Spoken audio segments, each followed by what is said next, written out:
El Gira Noticias, sin dudas el punto donde habita la información. Jueves de películas en el Gira Noticias, está con nosotros Walter para meternos con el cine bélico, continuando este ciclo de agosto que decidimos establecerlo sobre la base de películas que tratan la guerra, en donde la guerra tiene acciones, pasan durante contextos de guerra y hay batallas, hay bala, etcétera. Así que hoy seguimos en este recorrido, guerras del siglo XX, ¿no? Esa es la tónica. ¿Cómo estás, Walter? Buen día. Hola, ¿qué tal? Bueno, ya lo dijiste todo. Seguimos con películas de guerra del siglo XX, como bien dijiste, películas bélicas, películas antibélicas, mejor dicho. Sí. Y bueno, una de las guerras que marcó la segunda mitad del siglo XX, guerra importante, fue la guerra de Vietnam, ¿no? Exactamente, por duración, por cantidad de bajas para el bando norteamericano, por las atrocidades que se cometieron y por la televisación. Así que es. A diferencia de otras guerras tuvo mucha cobertura periodística. Sí. Y por el final, también que es una de las pocas guerras, sino la única que la de Estados Unidos perdió, digamos, ¿no? Sí, porque Irak, recordemos, es retirada pero con victoria, Afganistán lo mismo, acá perdió Estados Unidos. Así es. Abiertamente. Bueno, la guerra de Vietnam dura nada menos que 19 años y 180 días, es decir, de 1955 a 1975. Cabe destacar que primero la guerra fue entre los vietnamitas y los franceses. Después se involucra Estados Unidos. Estados Unidos creo que se involucra en la década de los 60, digamos. Sí, segunda mitad de los 60. Y ahí siguen hasta un siglo después, o sea, de los 65 al 75. Sí, una década después, son 10 años se suelen contar. Sí. Se habla mucho de 62, 72. Así es. En realidad la guerra termina en 75, como decís vos, pero se habla mucho de poner el cierre en 72 porque ahí baja mucho la cantidad de efectivos. Sin dudas el tramo más fuerte es fines de los 60, comienzos de los 70. Sí.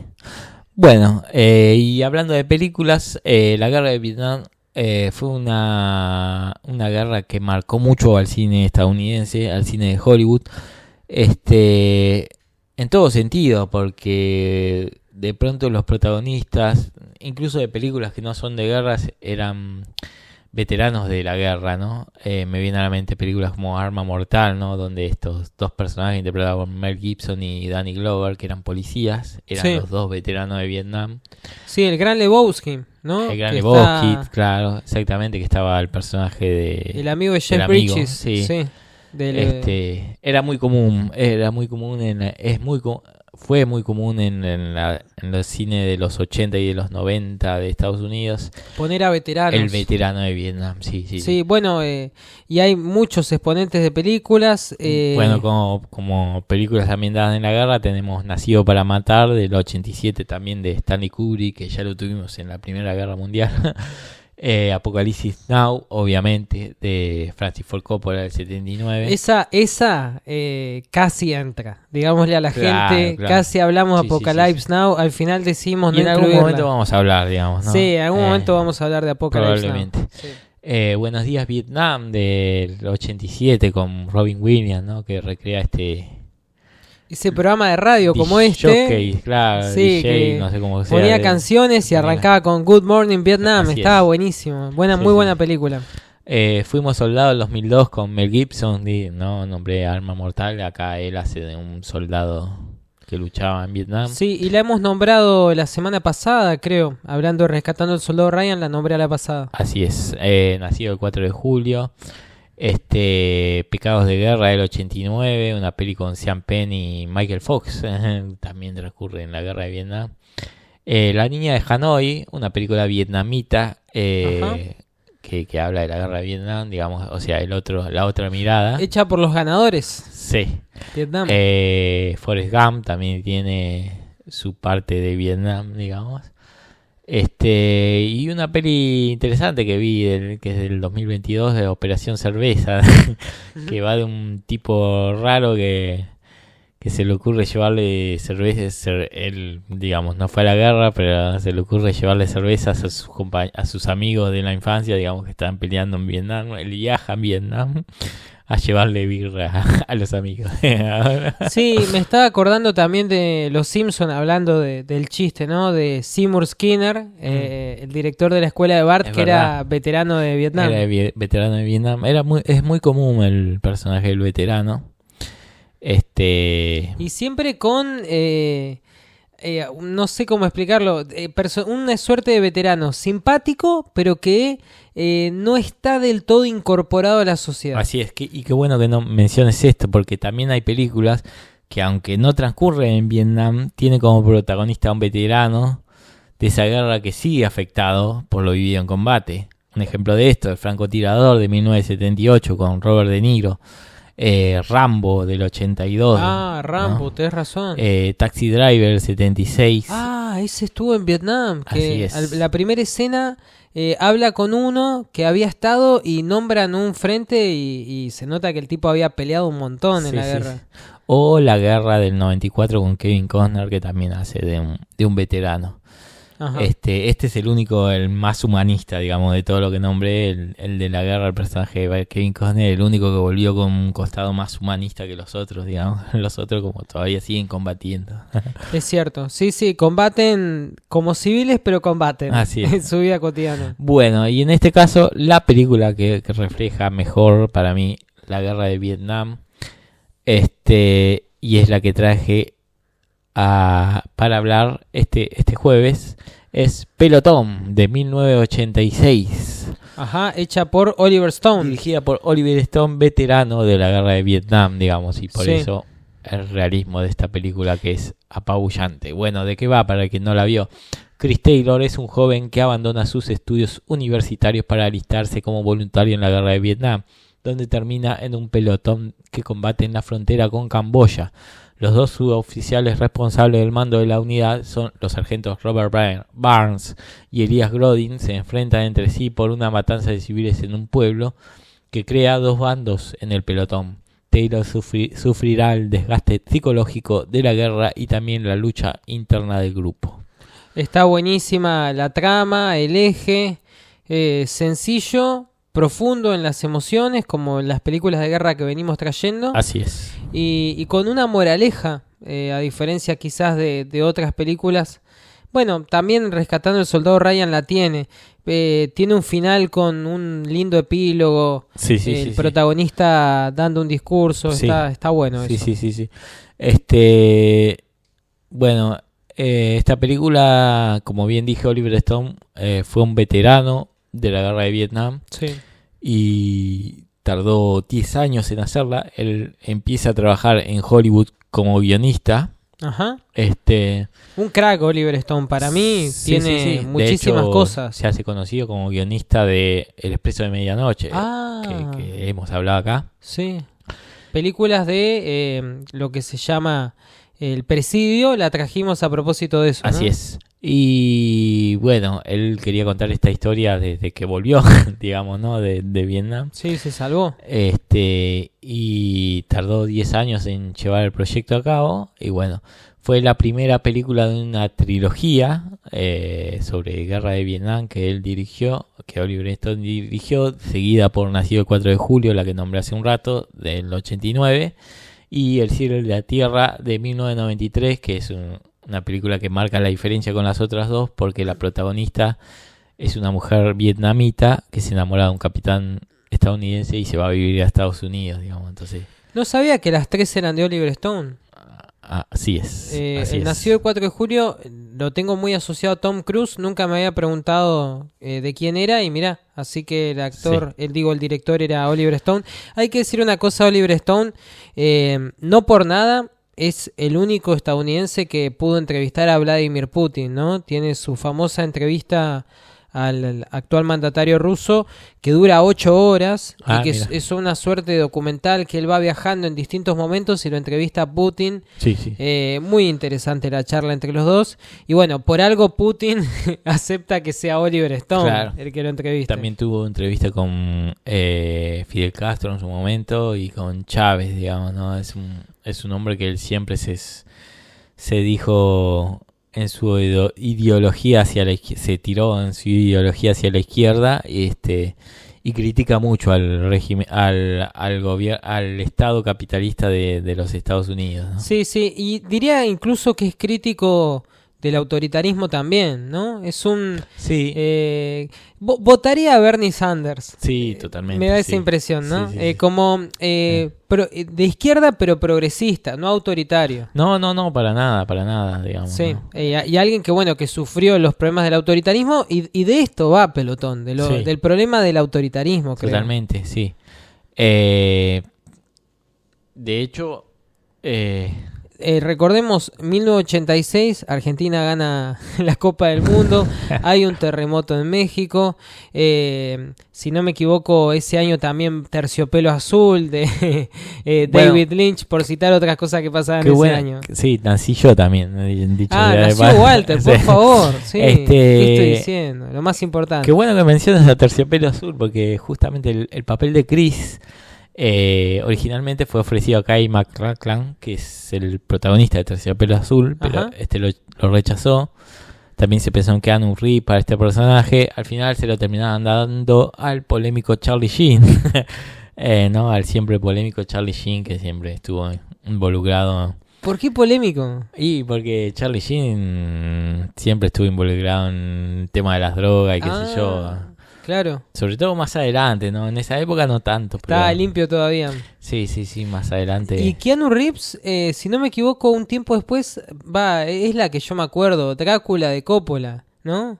Sí, es verdad. Creo verdad. que es una de las primeras que hace, los fines de los 80, principios de Sí, los 90. principio de los 90 es la Sí. primera de Drácula. Y bueno, el de Terciopelo Azul es muy parecido físicamente a Charlie Sheen. Así Tiene es. un aire. Sí, pero bueno, una de las particularidades que tiene de que ya haya sido elegido Charlie Sheen es que 10 años antes se había estrenado Apocalypse Now y el protagonista no es nada menos que Martin Sheen, el papá de Charlie Sheen, digamos, ¿no? Entonces, como las dos películas de Vietnam están más reconocidas, están protagonizadas por padre e hijo. Mirá, tremendo, una rara curiosidad. De hecho, Charlie Sheen, en un documental que hay sobre la película de Pelotón, él contó que él estuvo en la selva filipina, ¿no? Donde se filmó tanto Apocalypse Now como Pelotón. No se filmó en Vietnam, obviamente, Sí. sino que se filmó en la selva filipina. Y Charlie Sheen cuenta en este documental, él dice: yo estuve 10 años antes siendo un niño viviendo con mi padre en la selva de Filipinas, y 10 años después de grande volví para filmar Pelotón, digamos. Sí, re Y es lindo. como, me sentía como mi casa, decía, porque ya lo conocía el lugar, decía. Apocalypse Now, que si no me equivoco se estrena en el 79, Sí. pero fue una película que le costó mucho hacerla Sí, a que costó Coppola. mucho, sí, que de hecho supuestamente iban a estar unos meses y al final estuvieron casi un año ahí. Qué bárbaro. Eh, Claro, ahora y- entiendo lo que decía Charlie Sheen, un año ahí es Así su es. casa. Bueno, y en esta película también le fue más o menos así. Oliver Stone contrató a un veterano especialista en la guerra, ¿no? Un tipo que de hecho aparece en la película, es uno de los comandantes que aparece brevemente en la película. Ajá, tiene un cameo. Tiene un cameo. Y el tipo era un veterano, sabía de la guerra, estuvo en Vietnam, obviamente, de verdad, igual que Oliver Stone. Y Oliver Stone quería realismo, entonces ¿qué hizo? Agarró a todos los soldados, todos los que pertenecen al pelotón, y los mandó unos meses antes de que empezaran a rodar ahí a la selva, y los tuvo ahí viviendo en la selva como si fuesen soldados, como si estuviesen en la guerra y vivían en carpas, y los tenía muertos de hambre, No. ¿no? Le daba comida militar. Y está buenísimo este documental que yo vi, que hablan, por ejemplo, aparecía uno de estos tantos actores, y él decía, la verdad que estando ahí entendí lo que es la guerra, dice, porque dice, yo estando como voluntario en ese lugar, dice, porque no estaba obligado a estar ahí, decía, podía renunciar cuando yo quisiera, dice, y la estaba pasando mal, dice, tengo un mal humor terrible, dice, quería trompearme con todos, dice. Y entonces dice, entendí, dice, como un soldado que tiene que estar obligado a estar en una situación como Sí, esa, sí, con sí. la humedad, el calor, el hambre, y encima agregarle, dice, que nosotros no teníamos, de que tenía un enemigo que en cualquier momento aparecía y le disparaba o lo quería matar, dice. Y es obvio que ese tipo va a estar muy de mal humor, dice, y va a hacer atrocidades que uno en la vida habitual, por su moral, dice, no, yo jamás haría esto, dice, y la desesperación del hambre y todo lo demás te lleva a hacer locuras que nunca pensás, dice, ¿eh? Yo me imagino que habrán firmado un contrato en el que Oliver Stone les decía, se van a exponer a situaciones Así es. Bueno, de hecho, en este documental cuentan algo muy interesante sobre William Dafoe, parece que es el actor que hacía de Elías. En esta. Sí, que hacía de Elías. Sí, me encanta William Dafoe. Él va antes que nadie a Filipinas y justo sucede que se da un golpe de estado fallido, como lo que fue acá el levantamiento de Cara Pintada. Sí. Y claro, él decía, él de pronto estaba ahí en el hotel y dice que ve tanques y ve, qué sé yo, quilombo, y dice, ¿qué está pasando acá? ¿Cómo termina acá? Y dice, ¿qué va a hacer? ¿Se va a filmar la película acá? Y después, bueno, al final se resolvió todo como sucedió acá, como bien dije, con las caras pintadas enseguida, digamos que el pueblo salió a las calles, qué sé yo, y volvieron a retomar el gobierno, digamos, y se salvó, pero él vivió todo desde adentro, ¿no? El alzamiento militar y todo eso. Y aparte de los años 80, si bien en Argentina ya en el 83 hubo democracia, no nos olvidemos que en Centroamérica, en Afganistán, con el tema de la guerra de la Unión Soviética con ellos, el mundo seguía convulsionado y la cuestión de el mundo bipolar seguía muy vigente en los 80. O sea, recién en los 90 se va eso. Bueno, así que en Indonesia, ¿no? Que sigue habiendo un gobierno de ultraderecha en contra de los comunistas y que según se dice en su momento en los 70, en los 60, una persecución total a la gente de ideología comunista y se mató a alrededor de 5 millones de personas que profesaban el comunismo o terrible. No. Sí. Digamos, ¿no? Y ese gobierno sigue estando hoy en día, ¿no? No, y la cantidad de muertos que hubo en Centroamérica, en Guatemala, en El Salvador, en los 80 es tremenda, también en Nicaragua, donde triunfó la revolución. Claro. Es increíble. Y era una época todavía cruda y Vietnam había terminado hacía 10 años, ¿no? Así es. Hacía sí, muy sí, poquito. Sí, muy poquito, sí. Todavía estaba presente y si hay algo que me gusta de esta película es como esto que hablábamos la semana pasada con rescatando al soldado Ryan. El soldado Ryan por ahí tiene esa media hora, 20 minutos, no sé cuánto dura el desembarco en Normandía, con un realismo increíble, pero como después dije, la película se vuelve más a lo fácil, a lo yankee, a esa mirada de película yankee. En este caso es una película de 2 horas, en realidad esta película dura 120 minutos, sí, justamente 2 horas. Y de realismo total, desde el principio hasta el final, digamos, ¿no? Es increíble los insectos, ¿no? Sí. A mí me impresionó eso, esos detalles.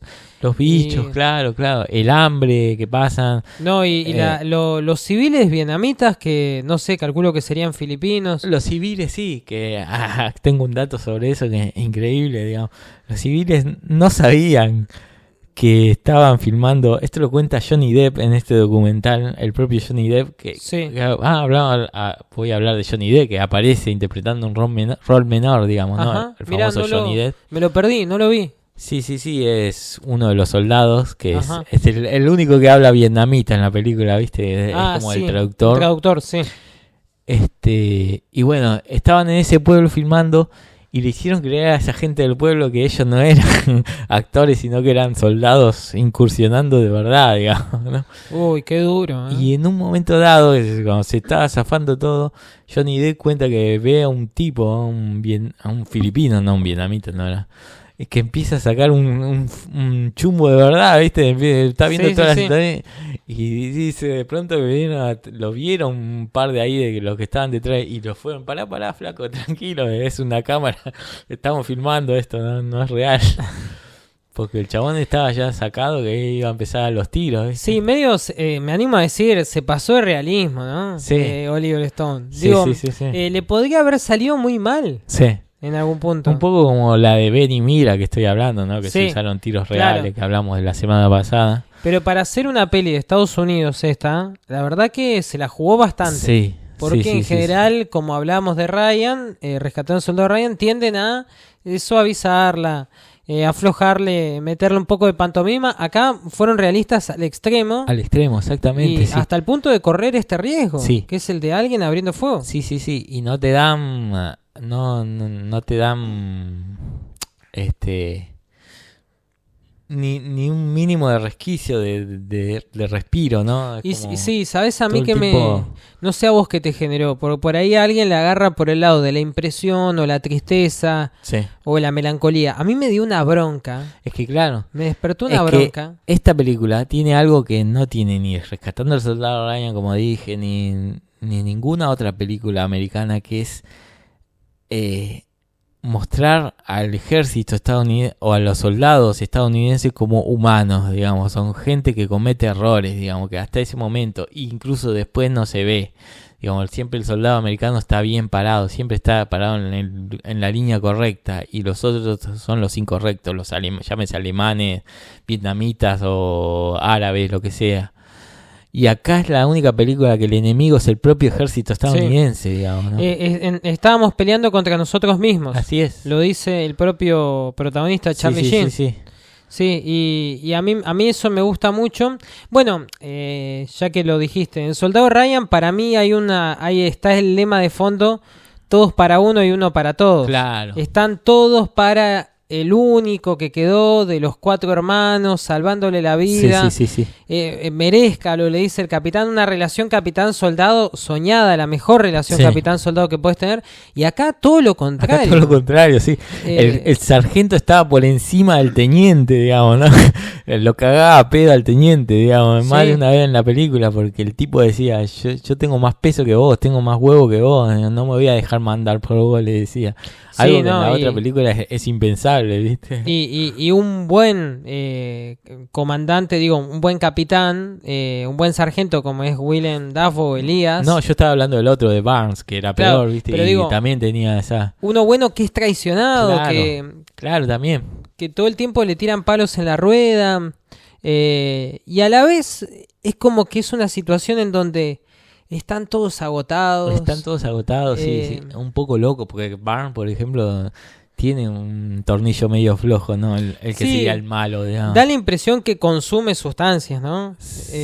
Hay drogas en la película. Sí, pero en una parte te lo muestran mandándose un Jack Daniel, ¿no? Un whisky.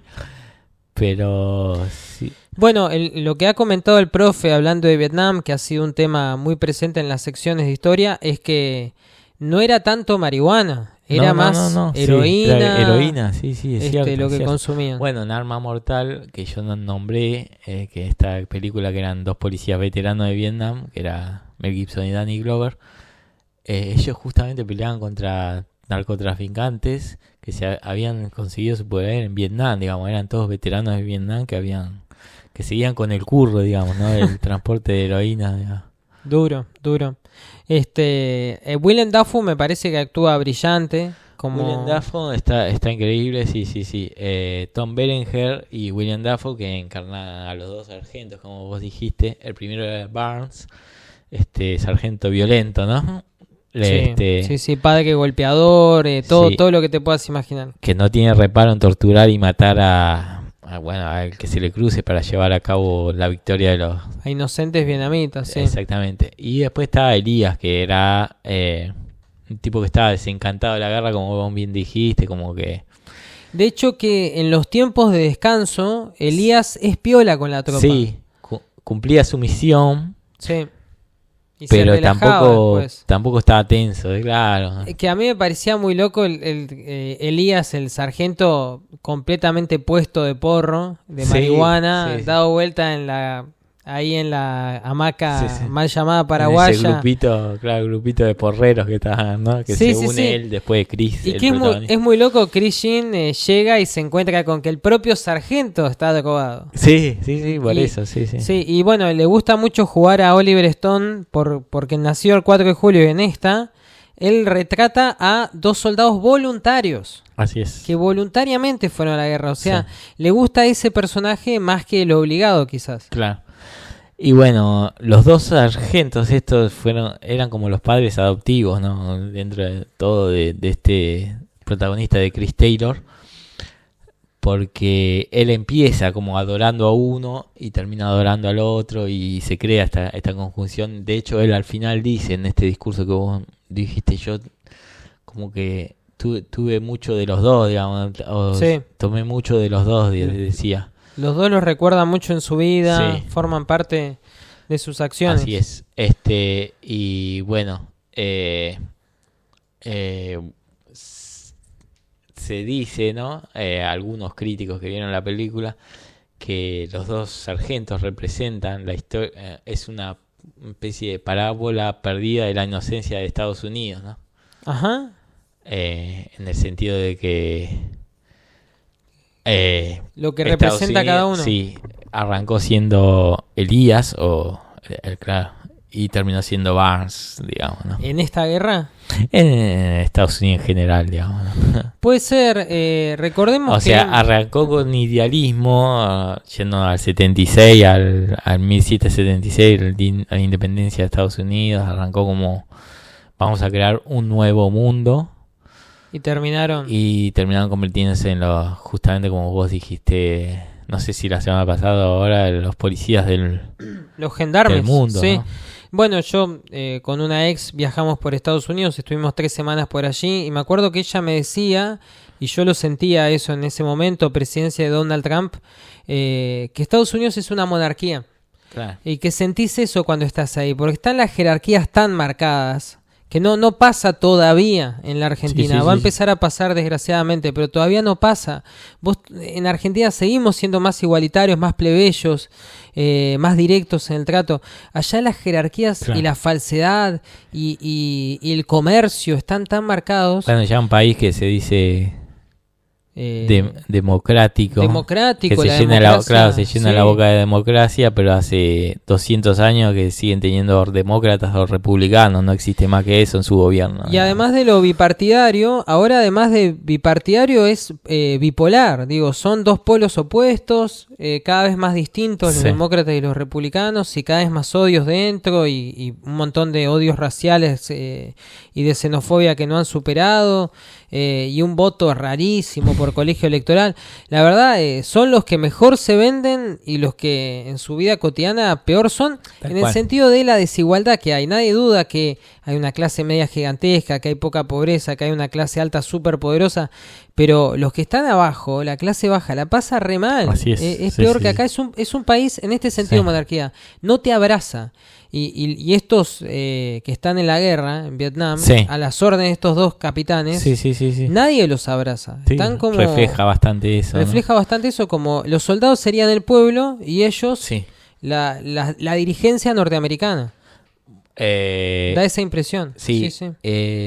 Bueno, volviendo a los sargentos estos, según Oliver Stone, contrató a Tom Berenger y a William Dafoe, a los sargentos, porque, dato curioso, Berenger hasta ese momento interpretaba actores a personajes buenos y Dafoe lo contrario, interpretaba villanos, digamos. Entonces Sí. lo que hizo fue Cambiarles cambiar el rol. el rol, ¿no? Está Y bueno. lo bien que hizo. Sí.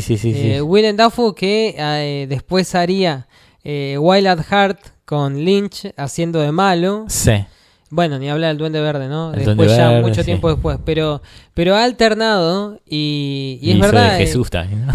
Sí, pero Willem Dafoe tiene una cara de malilla, no sé cómo explicarte. Sí, tiene sí, una sí. cara de pícaro que Sí, le da siempre, para malo. Siempre se decía que era el mejor guasón, ¿no? El que mejor actor que da para ser el guasón, digamos, por esa sonrisa malvada que tiene y todo. Sin eso. embargo, nunca lo hizo. Nunca lo hizo. Sí. Bueno, pero yo creo, cerrando el comentario, quizás quería que esta cosa de que las apariencias engañan, ¿no? Sí, Quizás quería algo de es eso. verdad. Sí, que parece sí. bueno es Puede malo, ser. el que parece malo Sí, es sí, bueno. sí. Es que sí, es un poco la mirada de Chris Taylor, ¿no? El protagonista, ¿no? Él Sí. llega a Vietnam y él admira al sargento Barnes, que es el otro, por cómo es, porque es valiente, qué sé yo, porque representa al ciudadano, al Capitán América, por decirlo de una Sí, manera, sí. por la apariencia, y el otro es un flacucho, cara de malo, y termina siendo lo opuesto, ¿no? Claro, el otro, el loco de la guerra era Claro. Barnes y el otro un tipo equilibrado que cumple su función. Sí. Bueno, con esta película Oliver Stone se convirtió en el primer veterano de Vietnam en dirigir una película importante sobre la guerra de Vietnam. Ajá. Y fue el primer veterano también en ganar un Oscar al mejor guión adaptado en su momento por Expreso de Medianoche. Y después con esta película gana el Oscar a mejor director. Qué grande, esta no película sabía. que ganó mejor director y mejor película también, ¿no? ¿Fue mejor película, Sí. Pelotón? Sí, del Wow. 86. Y a partir del 2016 se convirtió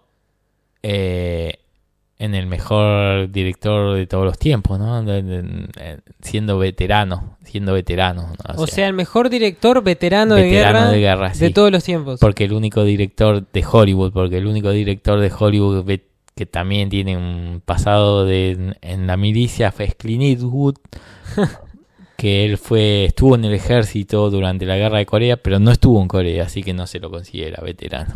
Claro, igual para mí me gusta más Oliver Stone que Clint Eastwood, ¿no? Claro. También tiene Alexander, le gustan las pelis de guerra a Le gustan las películas de Oliver guerra, Stone. le gusta pegarle al Estado. También tiene... a los imperios, Sí, me animo a decir. de hecho, un año después de hacer esta película, él hace Wall Street, esta película con Sí, Michael Douglas y con Douglas, Charlie Sheen, justamente. claro. Que vuelvo a repetir con Charlie Sheen, donde también le pega al estado empresarial de los 80, ¿no?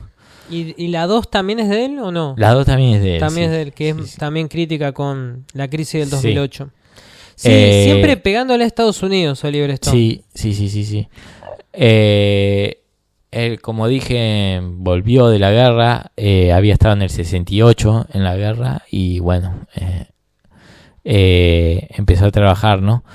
La guerra de Vietnam, Camboya, porque siempre hablamos de la guerra de Vietnam, pero en Camboya también hubo guerra, digamos. Sí, Y de hecho, estuvo el régimen de Pol Pot, si no me equivoco, Claro. en Camboya, que Vietnam nosotros la llamamos mal llamamos guerra de Vietnam, pero en realidad guerra de Vietnam barras Camboya, digamos, porque en Camboya también se dieron muchas luchas, digamos, ¿no? y de hecho Vietnam, hay que decir esto con todas las letras.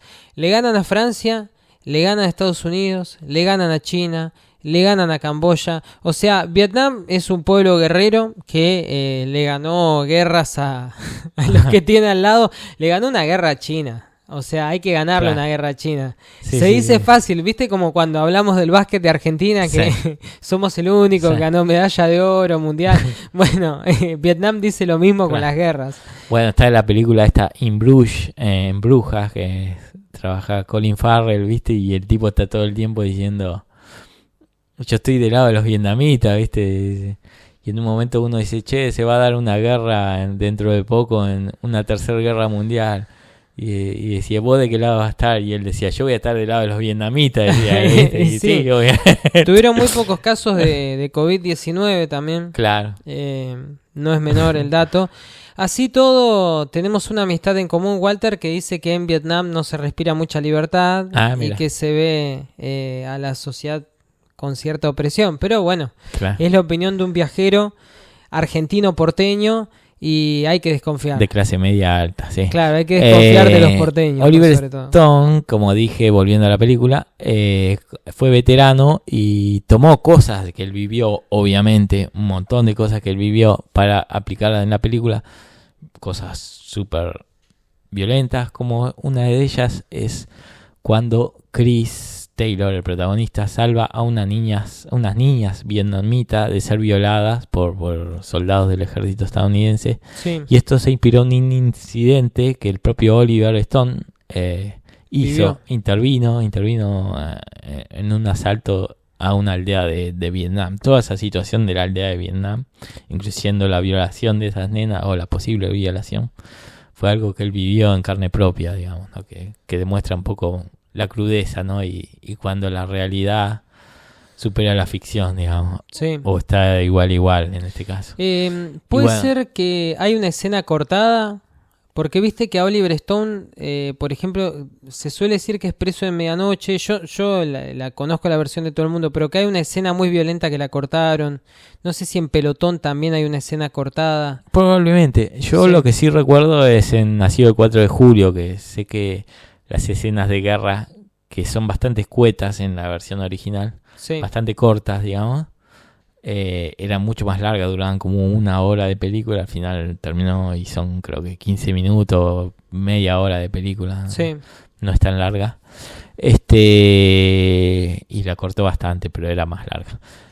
Y bueno, otras cosas de las que vivió, como dijimos, es el barro, las caminatas, los mosquitos, las puteadas, el machismo, la amargura, el miedo, la soledad. Pero también una de las cosas buenas que rescata, y de esto hablamos cuando hablamos de películas bélicas y antibélicas, que rescata Oliver Stone, es la fraternidad, la valentía, la dignidad, el humanismo que se muestra en esta película, ¿no? Sí, porque... Y en las otras también, digamos.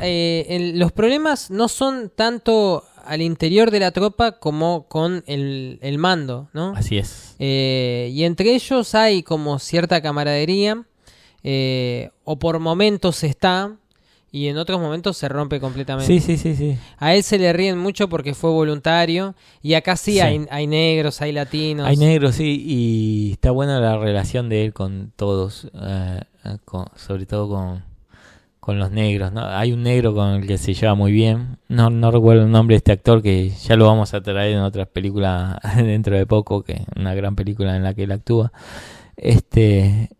Este negro que él tiene como que en un momento se va, viste, que antes de la batalla final al negro le sale la baja. La baja, sí. Y se va.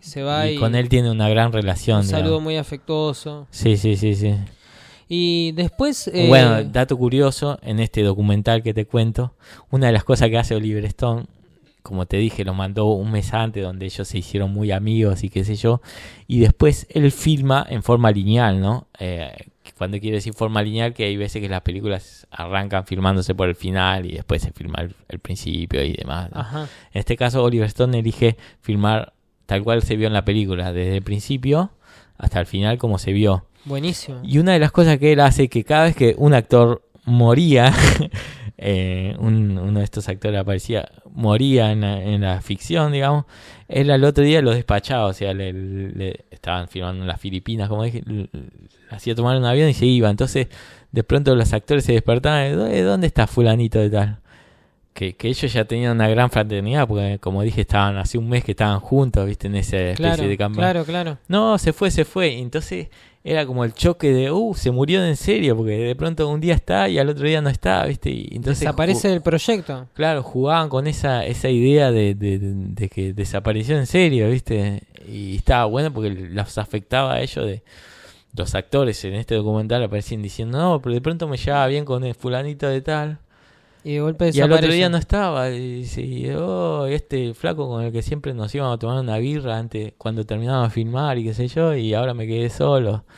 Y reflejaba un poco eso, ¿no? Sí. El tema de perder a un... De hecho, hay una atmósfera de mal humor muy bien construida. Sí, total. Especialmente hacia el final. Total. Hay un hartazgo muy genuino. Totalmente. Evidentemente los actores estaban hartos de filmar. Se querían ir a la casa. Aparte que Oliver Stone se considera un director difícil, ¿no? Porque es un tipo muy, muy duro, ¿no? Estricto y duro.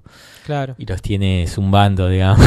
Y si es un tipo que peleó en una guerra, la disciplina militar la tiene, así que debe querer que las cosas se hagan con buen cumplimiento.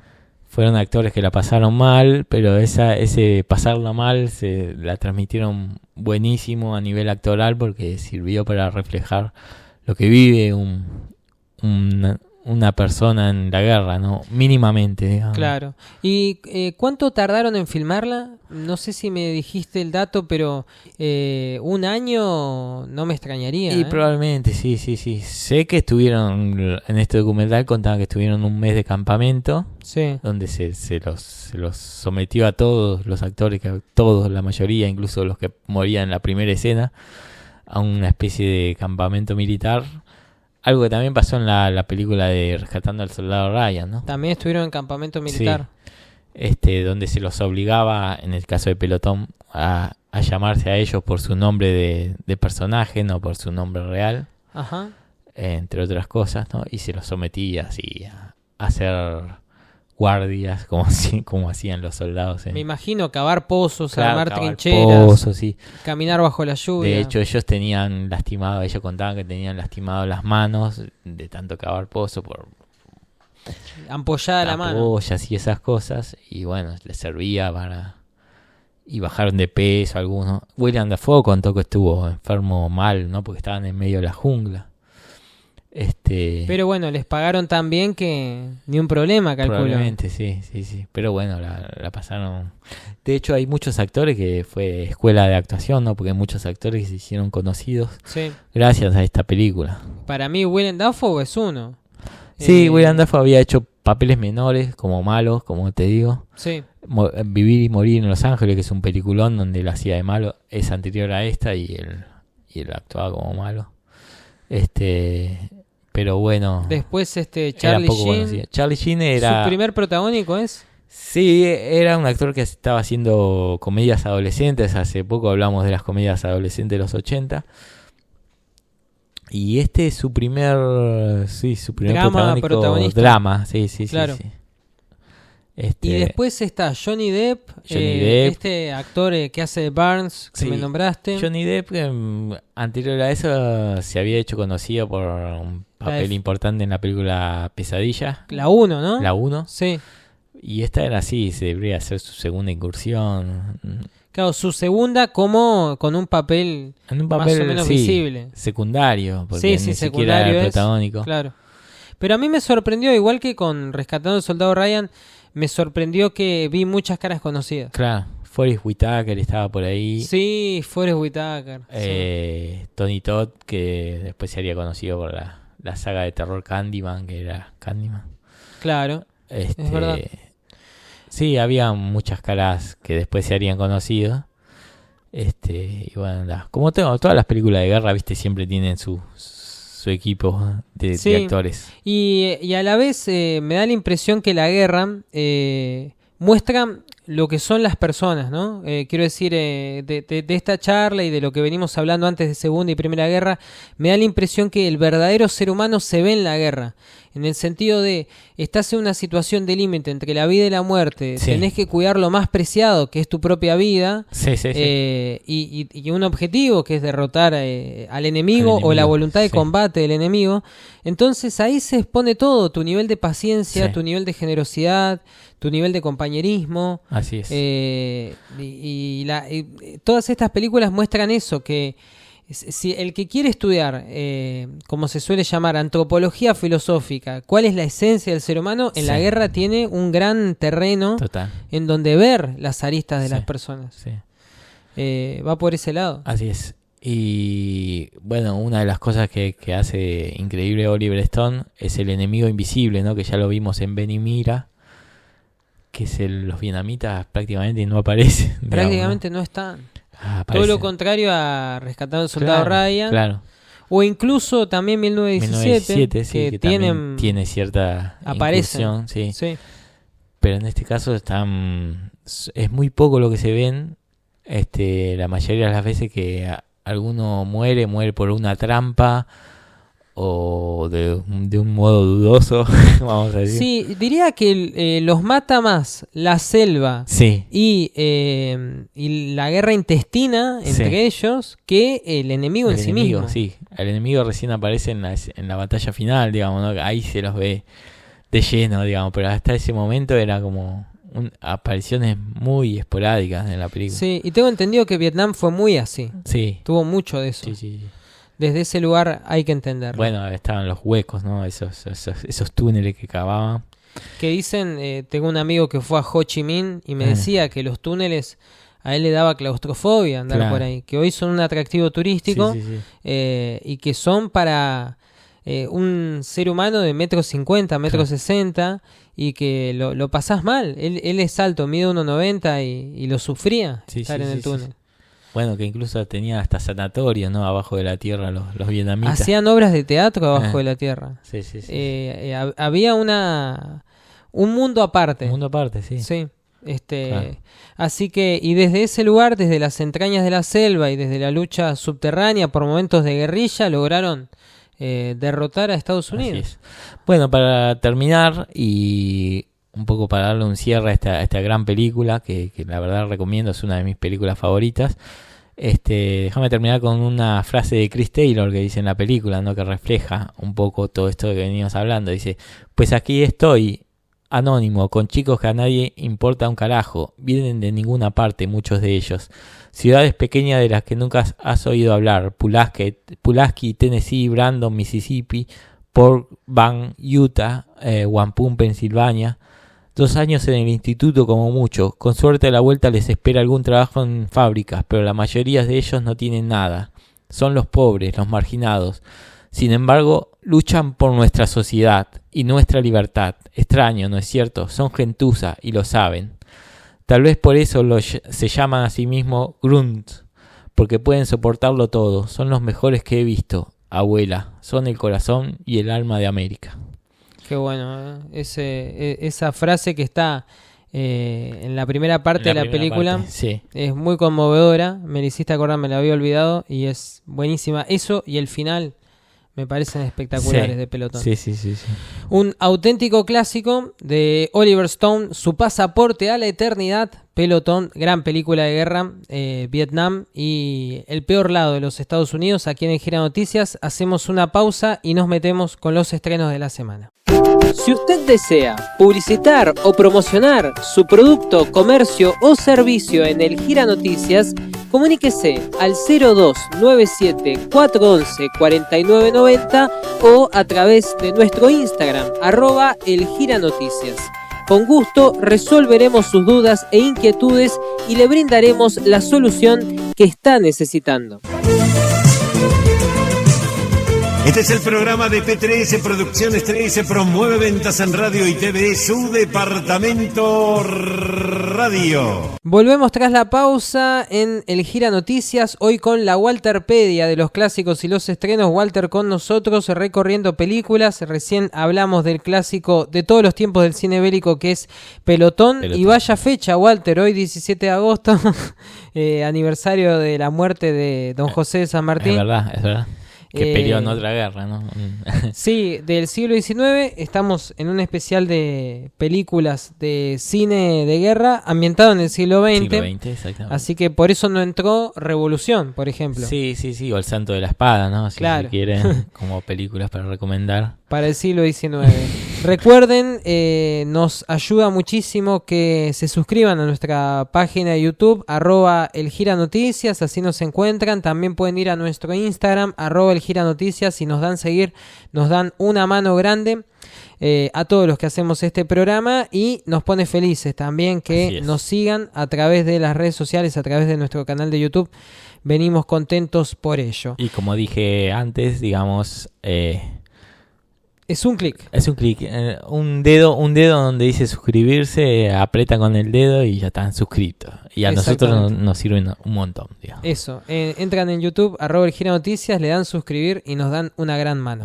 Bueno, tenemos estrenos, 2, si no me equivoco, así pero es. primero, Talk to Me, me dijiste. Sí, Háblame o Talk to Me, como vos dijiste, de 2023. Es una peli de terror. ¿Y de qué va? La adolescente y solitaria Mia se pone a conjurar espíritus a través de una mano de cerámica, pero cuando se enfrenta a un alma que dice ser su madre muerta, desata una plaga de fuerzas sobrenaturales y lucha por decidir en quién puede confiar, en los vivos o en los muertos. Ajá, así que bien de terror esto. Así es. Los dos mundos, los vivos, los muertos. Sí, es una película clásica. Dirigen Danny Philippou y Miguel Philippou. Y la película, lo atractivo de la película, yo todavía no la vi solo el tráiler y me gustó el tráiler. Está producida por la A24 y promete tener todas las características acá de esta aclamada productora de Hollywood. Que tiene especial esta productora A24. No tiene nada que ver con el canal, ¿no? No. El canal de acá de aire, ¿no? No, para nada. Okay. Se hizo popular por todas las películas de terror que estrenó en los últimos años, que se consideran o se las tira de terror elevado, un término que a mí no me genera cierto rechazo, digamos. Sí, porque están categorizando y creando una elite del terror. Claro, una cosa así. Sí. Entre las películas de A24 tenemos de Hereditario o El legado del diablo también se llama en español, del 2018, Midsommar del 2019, El faro del 2019. ¿The Lighthouse es considerada película de terror? Sí. A mí me dio miedo, así que sí. X del 2022 o Saint Maud del 2019. Todas con un tono, es un tono modernista del terror. Y bueno, ¿Hay una real novedad en lo que hacen o es solo una cuestión de presupuesto y marketing? Sí, tiene bastante novedad. Hereditario es una peli que recomiendo un montón, y Midsommar también. Y da la casualidad que estas dos películas se hicieron conocidas por el mismo director, o sea, están dirigidas por el mismo director, que se llama Ari Aster, que también estrenó este año una película que es bastante controvertida, que no me gustó a mí mucho, que se llama Beau is Afraid, o Beau tiene miedo, con Joaquín Phoenix de protagonista. Ajá. Y Guasón. Que lamentablemente recién se va a estrenar en septiembre en nuestro país. Pero bueno, ya anda por ahí.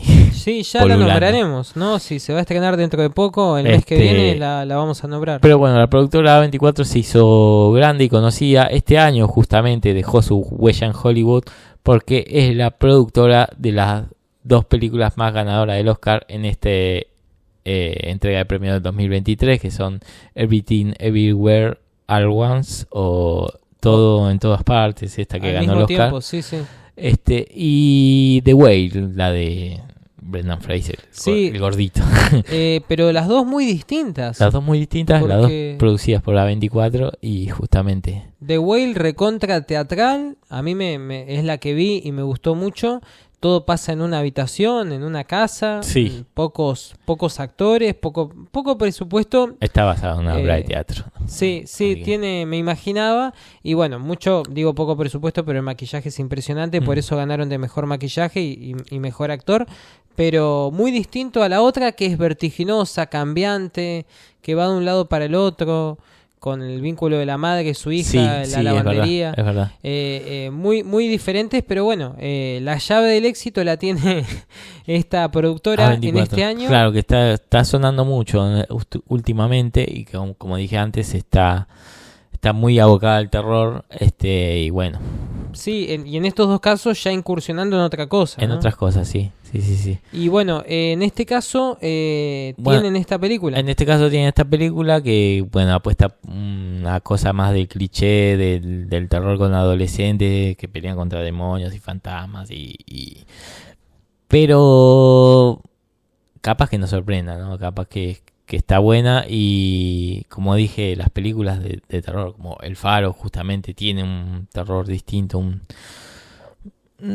no me gusta la palabra elevado, pero sí es un terror que tiene contenido, ¿no? Por decirlo de una manera. Sí, tiene una causalidad.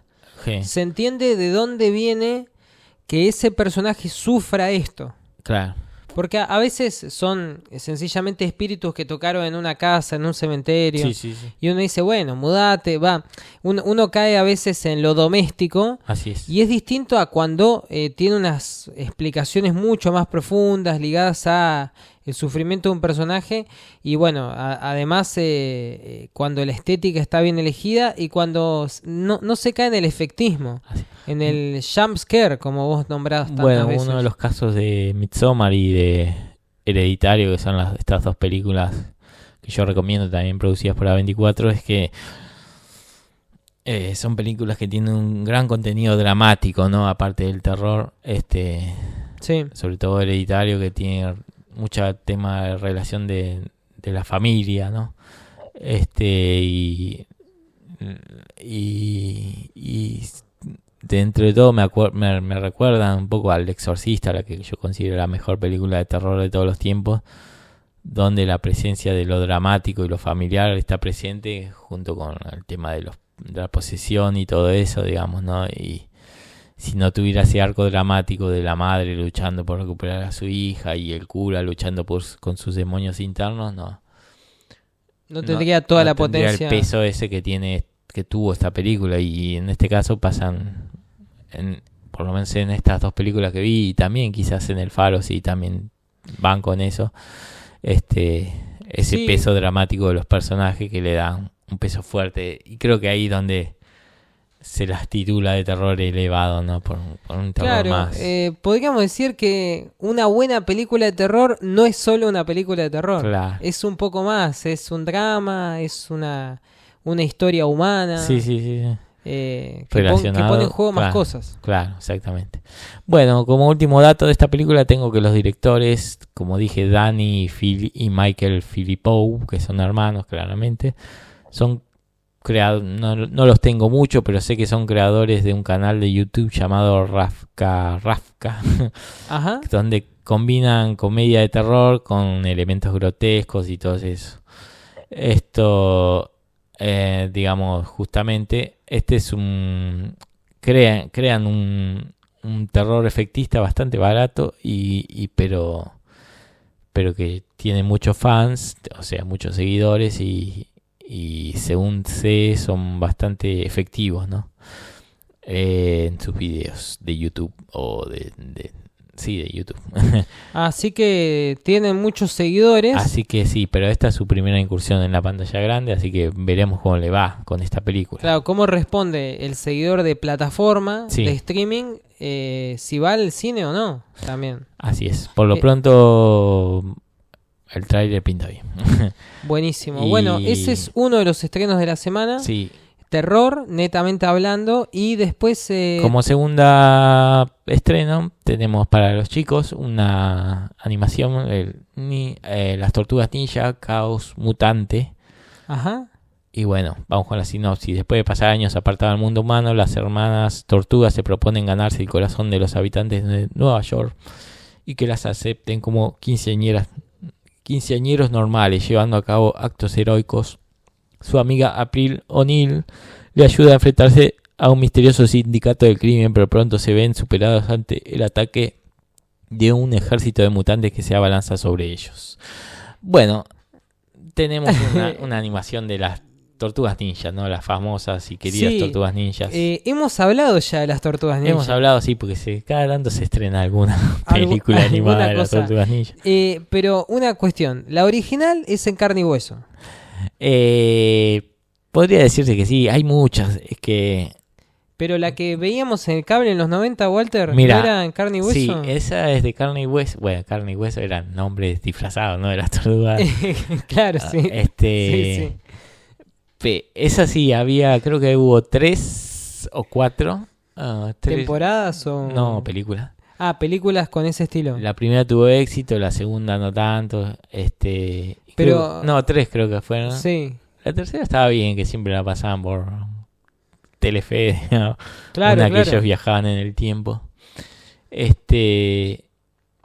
Y después vino a mediados de la primera década del 2000, fines de la primera década del 2000, apareció una reversión de ella. Las Tortugas Ninjas estaban completamente dibujadas con CGI, de la mano de Michael Bay, director que hace películas grandilocuentes, como Transformers. Ajá. Mucho presupuesto. Así es, hizo una reversión de carne y hueso, pero las Tortugas Ninja eran dibujadas con CGI. Ok. Y en el medio hubo muchas animaciones, ¿no? O sea que es un producto que no le tiene miedo ni al actor, ni al CGI, ni al dibujo animado. Le mandan todos los Claro. géneros. Así es. Yo no me acuerdo mucho, pero sí tengo muy presente que los nombres eran todos renacentistas. Claro, eran Leonardo. 4 pintores renacentistas: Leonardo, Rafael, Miguel Ángel y Donatello. Sí. No. Donatello era un ratón. No. Había El uno ratón que era Splinter, que era el maestro de ellos, Splinter. el padre maestro de ellos. Ajá. Las Tortugas Ninja, las ninjas tortugas adolescentes, fueron creadas por Kevin Eastman y Peter Laird en un cómic, nacieron en un cómic y publicadas por primera vez en 1984 por la compañía Mirage Studios. Pero no fue hasta el estreno de la serie de televisión animada de las Tortugas Ninjas, Mutantes Adolescentes, claro. que se inició el 28 de diciembre del 87, que estos personajes adquirieron fama global. Esa es la que yo conozco. Es la serie animada de los 90, claro. Sí, que bueno, la verdad, Alf, las Tortugas Ninja, Sí. no me acuerdo la de Robin Williams, que él era un extraterrestre. Es que la pegó muy bien acá en la Argentina, Sí. la serie animada. ¿Y qué época, no? Porque, fíjate... te Más estoy que las nombrando- películas, te diría. Sí, la serie fue más importante que las películas. Sí. Sí, en este caso sí. Y con todo el merchandising. Yo tenía un juguete de las Tortugas Ninja. ¿Quién no, digamos? ¿No? Claro, Era muy sí, común sí. tener un juguete a principios de los 90. Y el 1 a 1 abarató Y bueno. precios y accedíamos Sí. de pronto. Bueno, unos personajes que nacieron como dije, Kevin Eastman y Peter Laird. Eran dos dibujantes que estaban ganándose la vida y dijeron, los 80 hubo una gran explotación del ninja exploitation, ¿no? Se puso de moda el ninja. Ajá. ¿De ahí es un ninja en Beverly Hills? ¿De esa época? Hubo 80.000 películas de ninja, digamos, Sí. en Estados Unidos, un ninja americano, ninja tal, ninja tal. Acá también hubo películas que aparecían los ninjas, ¿no? Casi siempre como malos, pero... Sí, y Karate Kid también. Karate Kid también podría haber aparecido un ninja. Y bueno, estos dos muchachos, Kevin Eastman y Peter Laird, dijeron, vamos a hacer un delirio de esto y vamos a hacer unas tortugas adolescentes que pelean como ninjas, mutantes. Y bueno, y se les ocurrió este delirio, ¿no? Sí, Porque es delirio, es una tortuga que es adolescente, 4 tortugas adolescentes. medio bananas en pijama, Y que, ¿no? claro, y que pelean como ninjas, digamos. Sí, es llamativo cómo en los 80 le encontraron la vuelta a eso. Claro. Veníamos de los 70, las películas de artes marciales, digamos, eso allanó el camino. Sí. Digo, ahí tenés la escuela de las artes marciales, después ya es el terreno del delirio de los 80 y Sí, salen sí, productos como estos. Sí. Ya un público acostumbrado a las artes marciales y derivados, y bueno, ahí llega... Ahí nacen las tortugas ninjas, sí. Claro. Que en los cómics, en las tortugas se veían las 4 iguales, ¿viste? Era difícil, aunque a pesar de que las 4 ya tenían ese nombre de renacentista. Pero cada de una pintor. tenía una vincha distinta. Esto fue en la animación. Ajá. En el cómic eran 4 iguales. Las 4 estaban vestidas iguales. Es difícil diferenciarlas. Y las 4 usaban lo que venga, ¿no? Porque eran ninjas. O sea, peleaban con katana como pelear con, no sé, con un chaku, lo que sea. Porque era Claro. Sin embargo, en la serie animada dijeron, vamos a diferenciarla, porque no vamos a poner 4 bichos que se parecen, que los pibes no saben. Entonces le pusieron a cada uno un color, ¿no? Entonces está Claro. Leonardo, que tenía el color azul. Después Rafael tenía el color rojo, Miguel Ángel el color naranja y Donatello el violeta. Y al mismo tiempo le dieron a cada uno un arma, ¿no? Leonardo pelea con las katanas, Miguel Ángel con los nunchakus, el otro con la cosa esa, no me acuerdo cómo era. Algún bastón. Sí, Donatello con el bastón y el otro era con lo que parece un tenedor. Ajá. No me va No a me salir. acuerdo. Pero siempre... La de Mortal Kombat peleaba también con ese, la mina esta que tenía la máscara, ¿no? Ok, Bueno. pero siempre son 4 las tortugas ninja. Eran 4, sí, Eran siempre, cuatro, eran siempre cuatro. son 4. Ah, bien. Este- No, por eso yo tengo el vago recuerdo de Telefe y Claro. ver algunos capítulos teniendo, no sé, menos de 10 años. Sí, y a todo esto que, aparte del delirio que son ninjas, tortugas y adolescentes que le gusta la pizza, ¿no? Comen pizza. Ah, comían un montón de Sí, pizza. Sí. eran fanáticos de la pizza. Encima la pizza neoyorquina, flacucha. Claro, con mucho queso. Mucho queso, sí, pero no. Acá estamos acostumbrados en Capital o en la Argentina, iría al transatlántico, o sea, al molde, media masa, 5 centímetros de altura si hace Claro. falta. En cambio acá era la pizza finita, abundante en queso, pero finita. Bueno, y era común en el principio de los 90, ¿viste? Vienen las tortugas ninjas no sé, al shopping fulanito, Sí. ¿viste? Y entonces le iban los pibes a ver, y claro, obviamente eran Y- 4 vagos disfrazados. Es que creo que con Spider-Man, Piñón Fijo y alguno más Sí. del mundo Disney son los más circenses, diría, de Sí, los sí, sí, productos sí. hollywooderos, Sí, ¿no? claro, siempre se lo ven en el cochecito de la alegría, ¿no? El trencito de la alegría siempre está la Alguna- tortuga ninja. Tortuga ninja.